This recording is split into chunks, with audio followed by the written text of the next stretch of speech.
আমাদের বেসামরিক প্রশাসনকে, সশস্ত্র বাহিনীকে এবং আইনশৃঙ্খলা রক্ষাকারী বাহিনীদেরকে সহায়তা করবেন।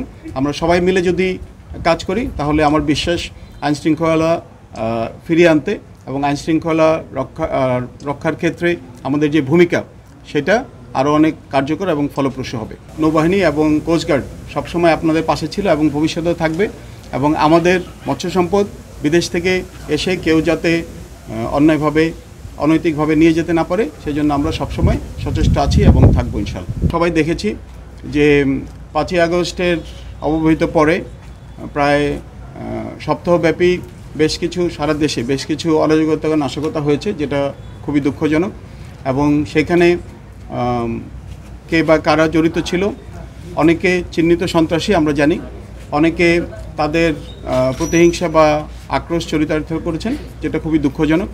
তবে সময়ের সাথে সাথে এই বিষয়ে উন্নতি হয়েছে এবং বর্তমানে এই ধরনের আক্রমণ বা এই ধরনের সহিংসতা অনেকটাই কমে এসেছে বলে আমি মনে করি। আমার বিশ্বাস আমরা যখন সশস্ত্র বাহিনীর সদস্যরা এবং বিশেষ করে পুলিশ, আনসার, ভিডিপি সহ আইনশৃঙ্খলা রক্ষাকারী আমাদের কোস্টগার্ডের সদস্য যারা আছেন এই উপকূলীয় অঞ্চলে সবাই মিলে যখন আমরা আমাদের কার্যক্রম আরও জোরদার করব সেটা অনেকটাই কমে আসবে। তবে একই সাথে আমি সংশ্লিষ্ট যে সকল রাজনৈতিক দল যারা দেশের জনগণের জন্য, জনগণের সেবা করার জন্য কাজ করেন তাদের প্রতি আমি আহ্বান করব যে আপনারা সবাই আমাদের বেসামরিক প্রশাসনকে, সশস্ত্র বাহিনীকে এবং আইনশৃঙ্খলা রক্ষাকারী বাহিনীদেরকে সহায়তা করবেন। আমরা সবাই মিলে যদি কাজ করি তাহলে আমার বিশ্বাস আইনশৃঙ্খলা ফিরিয়ে আনতে এবং আইনশৃঙ্খলা রক্ষার ক্ষেত্রে আমাদের যে ভূমিকা সেটা আরও অনেক কার্যকর এবং ফলপ্রসূ হবে। International Standard University, New Dimensions in Education. আমি এই জন্য সার্বিকভাবে সকলের সহযোগিতা কামনা করছি। আমাদের অতীতে এই অভিযোগ আমরা পেয়েছি এবং সেই অভিযোগের পরিপ্রেক্ষিতে বাংলাদেশ নৌবাহিনী এবং কোস্টগার্ড আমাদের সমুদ্র এলাকায় যথাযথভাবে তাদের নজরদারি অব্যাহত রেখেছে। যেসব ক্ষেত্রে আমরা সমুদ্রের যেই সীমানা আছে, সীমানা অতিক্রম করে যদি কোনো বিদেশি ট্রলার বা মাছ ধরার বোট আমাদের সমুদ্র এলাকায় প্রবেশ করে তাহলে তার বিরুদ্ধে আমরা আইনগতভাবে যে ব্যবস্থা নেওয়া দরকার সেটা নেই, এবং কূটনৈতিকভাবে আমরা তাদের সরকারের কাছে এটার বিরুদ্ধে প্রতিবাদ জানাই। এবং বর্তমানে সেই বিদেশি ট্রলারের আমি বলবো উপদ্রব অনেকটাই কমে এসেছে বলে আমি জানতে পেরেছি।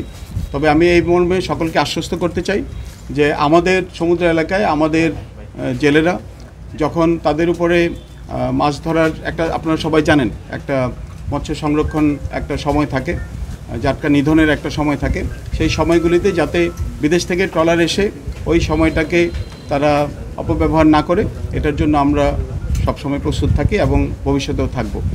আমি এই মর্মে আমাদের উপকূলীয় অঞ্চলের সকল মৎস্যজীবীদেরকে নিশ্চিত করতে চাই যে নৌবাহিনী এবং কোস্টগার্ড সবসময় আপনাদের পাশে ছিল এবং ভবিষ্যতেও থাকবে, এবং আমাদের মৎস্য সম্পদ বিদেশ থেকে এসে কেউ যাতে অন্যায়ভাবে অনৈতিকভাবে নিয়ে যেতে না পারে সেজন্য আমরা সবসময় সচেষ্ট আছি এবং থাকবো ইনশাআল্লাহ।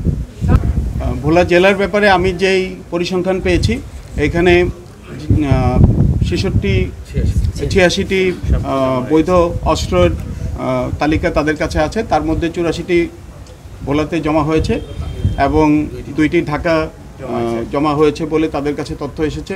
অতএব বৈধ অস্ত্রের ব্যাপারে আমাকে জেলা প্রশাসক এবং পুলিশ সুপার আশ্বস্ত করেছেন যে কোনো বৈধ অস্ত্র এই মুহূর্তে বাইরে নাই।